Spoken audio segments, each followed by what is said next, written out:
Hello friends, welcome to my channel. Today we will see advantages and disadvantages of technology. 1. Technology makes our life easy and fast. 2. We can communicate with people quickly using phones and internet.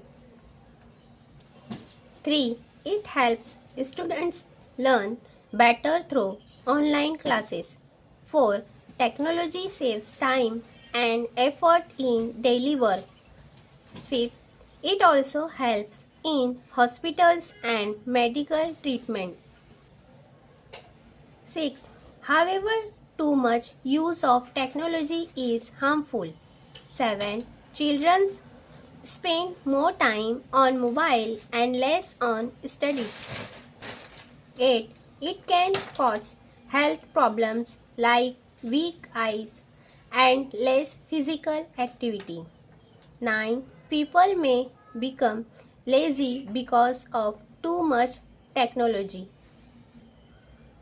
10. So we should use technology in a balanced and smart way. Thank you for watching my video. Like, share and subscribe my channel. Thank you.